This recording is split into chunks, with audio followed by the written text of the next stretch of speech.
नमस्कार विद्यार्थी मित्रांनो. आज आपण पुन्हा एकदा या ठिकाणी भेटलो आहे एका नवीन टॉपिकच्या सिलेबस डिस्कशन मध्ये. जो टॉपिक आपल्याकडे आहे topic number 11, differential rear axle and breaks.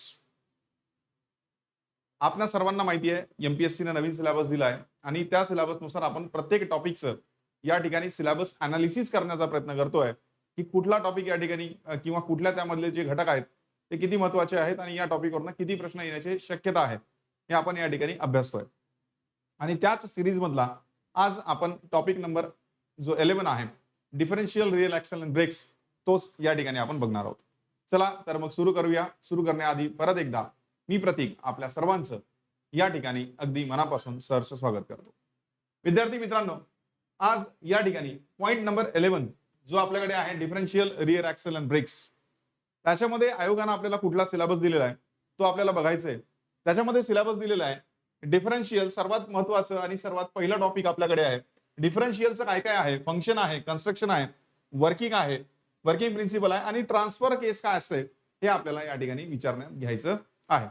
दुसरा याच्यामध्ये महत्वाचं आहे टाइप्स ऑफ रियर ॲक्सल्स. त्याच्यामध्ये सेमी फ्लोटिंग ॲक्सल आहे, फुल फ्लोटिंग ॲक्सल आहे, 3/4 फ्लोटिंग ॲक्सल आहे. त्याच्यानंतर तिसरा टॉपिक आहे types of brake. Drum brakes असतील, डिस्क ब्रेक्स असतील, हँड ब्रेक्स असतील, पार्किंग ब्रेक्स असतील, हायड्रॉलिक ब्रेक असेल, एअर ब्रेक असेल. आणि त्याच्यानंतर सर्वात शेवटचा जो टॉपिक आहे तो दिलाय ब्रेक्स ट्रबल शूटिंग, म्हणजे ब्रेक्स या सिस्टम मध्ये पूर्ण ब्रेक्स मध्ये काय काय प्रॉब्लेम्स येऊ शकतात आणि त्याचे कशा प्रकारे आपल्याला सोल्युशन्स काढता येईल. आणि त्याच्यानंतर सर्वात शेवटी दिलेला ABS. ABS stands for anti lock braking systems. आता एवढंच याच्यामध्ये आहे का सर? येस, एक्झॅक्ट एवढंच सिलेबस मध्ये तुम्हाला दिलेलं आहे. पण एवढा सिलेबस सोडून पण आपल्याला काही गोष्टी लक्षात घ्याव्या लागतील. जसं की रिजनरेटिव्ह ब्रेकिंग आहे. सर या सिलेबस मध्ये आम्हाला कुठंच रिजनरेटिव्ह ब्रेकिंग नावाचा कन्सेप्ट जो आहे तो दिलेला नाहीये. मग काय तो अभ्यासायचा नाही का?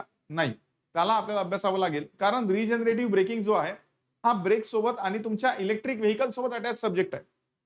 ब्रेक्सला आणि इलेक्ट्रिक व्हेकल्सला अटॅच झालेला हा एक पॉइंट आहे, एक घटक आहे रिजनरेटिव्ह ब्रेकिंग. मग तोही आपल्याला अभ्यासायचा आहे. किंवा त्याच्यासारखे काही महत्वाचे ज्या गोष्टी असतील ब्रेक्समध्ये असतील किंवा काही गोष्टी डिफरन्शियल मध्ये असतील किंवा काही गोष्टी त्या ठिकाणी ऍक्सल्सच्या टाइप्स मध्ये असतील तर तेही सर आम्हाला या ठिकाणी काय करायचं आहे, अभ्यासायचं आहे. चला, आता हा झाला सिलेबस. मग सिलेबस बघून विद्यार्थ्यांच्या मनामध्ये काही डाऊट येतात. ते डाऊट्स कुठले आहेत ते पहिल्यांदा बघून घ्या. म्हणजे काय काय या ठिकाणी प्रश्न विचारण्यात येतात विद्यार्थ्यांकडनं हे या ठिकाणी मी तुम्हाला दाखवण्याचा प्रयत्न करतो. प्रत्येकाचा जो प्रश्न असेल तो सेम असेल असं नाहीये. काही लोकांचे कॉमन प्रश्न असतात, काही लोकांचा एक युनिक प्रश्न असतो. पण त्याच्यामधून जर बघितलं तर मॅक्सिमम या ठिकाणचे प्रश्न, अशा प्रकारचे प्रश्न विद्यार्थ्यांकडनं या सिलेबसला धरून विचारण्यात येत आहेत. कुठले प्रश्न आहेत? प्रश्न क्रमांक 1 आहे डिफरन्शियल या टॉपिकचा अभ्यास नेमका कुठपर्यंत करायचा आहे. कारण त्याच्यामध्ये डिफरन्शियल आहे, लिमिटेड स्लिप डिफरन्शियल नावाचा प्रकार आहे. डिफरन्शियल मध्ये जे तुमचे सन गिअर्स असतील, रिंग गिअर्स असतील, त्याच्यानंतर गिअर जी रेशो आहे ते आहे, कुठल्या कुठल्या प्रकारचे गिअर्स असतात हे सगळं आहे. मग किती लेवल पर्यंत अभ्यास केला पाहिजे सर? कारण डिफरन्शियल शिकलो तर 1 तासातही शिकता येतं आणि त्याला 3 तासही शिकवता येतं. कुठपर्यंत घ्यायचं? त्याच्यानंतर आहे रिअर ॲक्सलच्या कोणत्या प्रकारांवर आयोगाचा अधिक भर असू शकतो. म्हणजे आता आपण बघितलं फुल फ्लोटिंग आहे, सेमी फ्लोटिंग आहे, 3 ॲक्सल फ्लोटिंग तुमचा रिअर ॲक्सल आहे. त्याच्यामधला कुठला सर्वात महत्वाचा आहे किंवा त्याचे अप्लिकेशन कुठला ॲक्सल जो आहे तो कुठल्या प्रकारच्या व्हेकल्सला यूज केला जातो. त्याच्यानंतर आहे ट्रान्सफर केस म्हणून कोणते मुद्दे परीक्षेसाठी महत्वाचे असू शकतात. ब्रेक सिस्टम मधील कोणते प्रकार आणि त्यांची कार्यपद्धती अभ्यासावी. म्हणजे ब्रेक मध्ये तुम्हाला माहिती आहे एअर ब्रेक्स आहेत, हायड्रॉलिक ब्रेक्स आहेत, ठीक आहे. त्याच्यानंतर ब्रेक्स मध्ये डिस्क ब्रेक आहे आणि तुमचा शू ब्रेक आहे, ठीक आहे. याच्यामध्ये सर सर्वात महत्वाचं काय आहे तर आपण सर्वात महत्वाचं बघितलं तर याच्यामध्ये एक कन्सेप्ट येतो दॅट इज हायड्रॉलिक ब्रेक्स, जे जनरली आपल्या कार्सला लावलेले असतात. ते सर्वात महत्वाचे आहेत किंवा आपण ज्यावेळेस पीवायक्यूचं अनालिसिस करतो त्यावेळेस हायड्रॉलिक ब्रेक्स मधनं सर्वात जास्त प्रश्न विचारण्याची चान्सेस इथं दिसत आहेत आपल्याला किंवा विचारलेले प्रश्न दिसत आहेत. त्याच्यानंतर आहे न्यूमॅटिक्स ब्रेक्स किंवा त्याला आपण एअर ब्रेक म्हणतो, तिथनंही प्रश्न विचारले आहेत. पण सर्वात महत्वाचा हायड्रॉलिक ब्रेक आहे. त्याच्यानंतर आहे एबीएस आणि ब्रेक ट्रबल शूटिंग मधील कोणत्या संकल्पना समजून घ्याव्यात. आता याच्यामध्ये सर्वात महत्वाचं आहे एबीएस, की एबीएसला आपण काय या ठिकाणी घेऊन आलोय, त्याची मूळ संकल्पना काय आहे, ठीक आहे. आणि ते कशा प्रकारे आपली जी व्हेकल आहे ती स्किड होण्यापासून वाचवते हे आपल्याला समजून घ्यावं लागेल एबीएस मध्ये. आणि त्याच्यानंतर आहे या संपूर्ण सिलेबस मधील कोणत्या टॉपिकवर जास्त प्रश्न येण्याची शक्यता आहे. आता हा तर सगळ्यात कॉमन प्रश्न आहे की सर तुम्ही आम्हाला प्रत्येक 15 टॉपिक नुसार कुठला जो पर्टिक्युलर घटक आहे, जो कुठला पर्टिक्युलर टॉपिक आहे 15 मधला त्याचा सब टॉपिक, त्याच्यावरनं सर्वात जास्त प्रश्न येतील. आम्हाला त्याला सर्वात पहिलं हिट करायचं आहे. कारण तुम्हाला सर्वांना माहिती आहे जी कॉम्पिटिशन आहे ती प्रचंड आहे आणि अशा प्रचंड कॉम्पिटिशन्समध्ये आम्हाला थोडंसं डोकं लावून थोडंसं या ठिकाणी स्ट्रॅटेजिक अभ्यास करून या ठिकाणी यश मिळवायचं आहे. तर लक्षात घ्या याच्यामध्ये एक्सपेक्टेड वेटेज आपण या ठिकाणी दिलेलं आहे. डिफरन्शियल, रिअर ॲक्सल आणि ब्रेक्स. कुठलंही या ठिकाणी हे जे आहे हे तुम्हाला मी हायपोथेटिकल दाखवत नाहीये. 2011 असेल, 2017 असेल, 2013 असेल, 2020 असेल, 1998 असेल. त्यांचे पेपर समोर ठेवून त्याला त्याच्यामध्ये किती प्रश्न आलेत हे मी स्वतः या ठिकाणी बघितलेलं आहे. त्या ठिकाणी त्याला बघून या ठिकाणी हा टेबल तयार केलेला आहे. ठीक आहे? चला.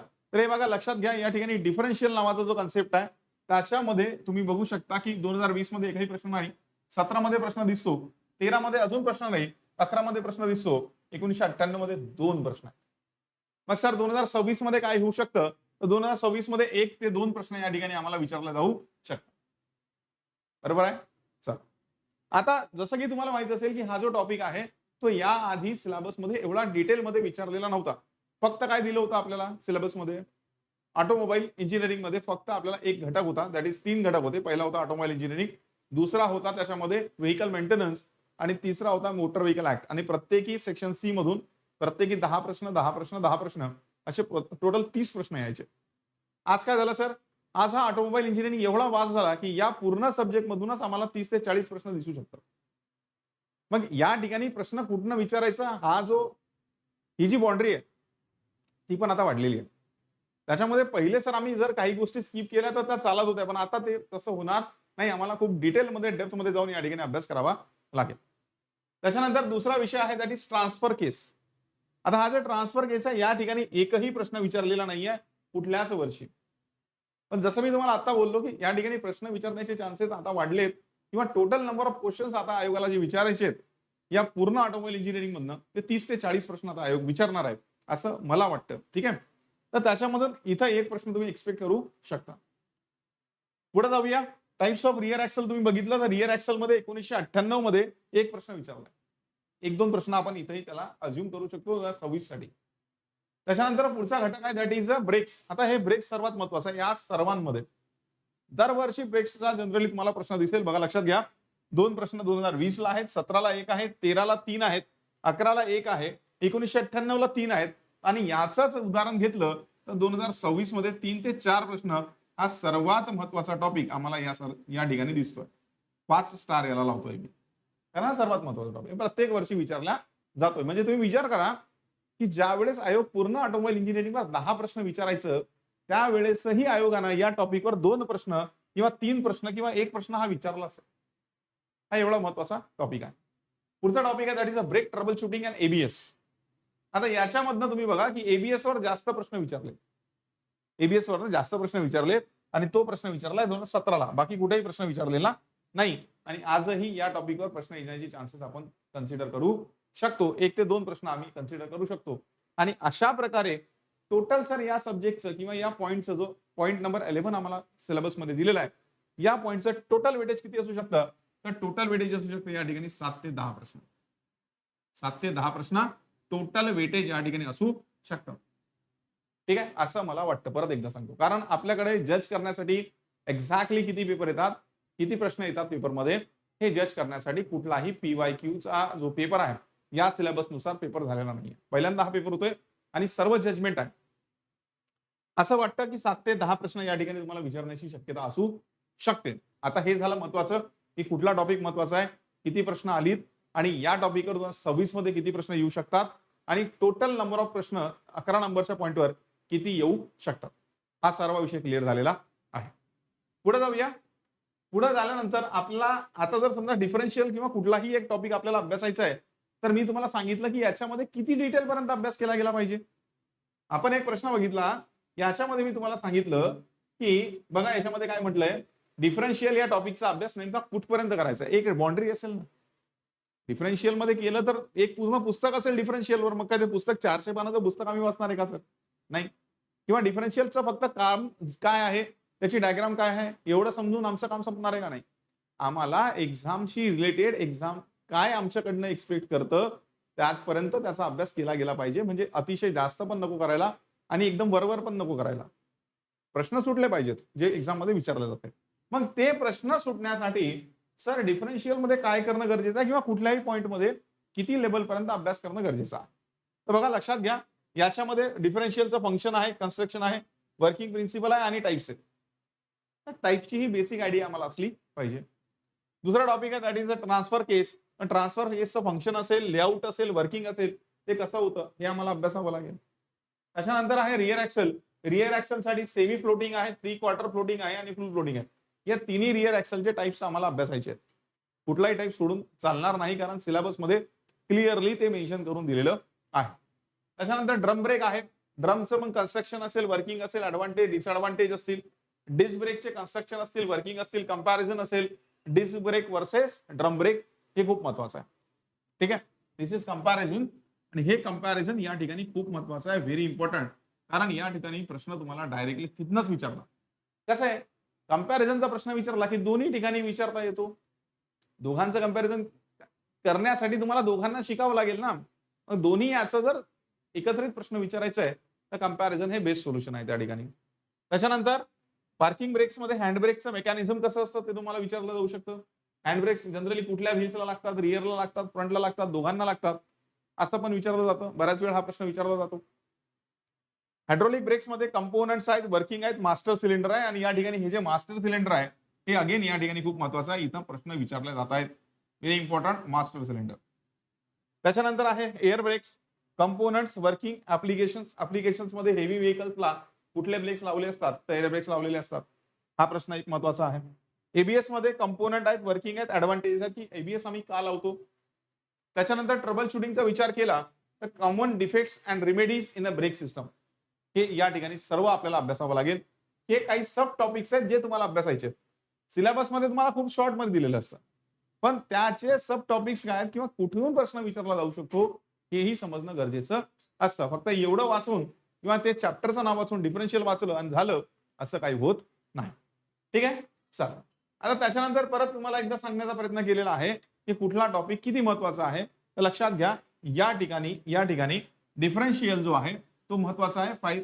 5 स्टार या ठिकाणी दिलेले. प्रोबॅबिलिटी हाय आहे, खूप जास्त प्रोबॅबिलिटी आहे की डिफरन्शियलवर प्रश्न येऊ शकतो.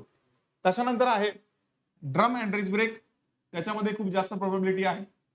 हायड्रॉलिक अँड एअर ब्रेक्स मध्ये ही खूप जास्त प्रोबॅबिलिटी आहे. म्हणजे हे तीन टॉप या ठिकाणी काय आहेत तुमचे टॉपिक्स आहेत जे तुम्हाला सर्वात महत्वाचे आहेत आणि सर्वात जास्त याची डिव्हिजन आपल्याला करायची आहे.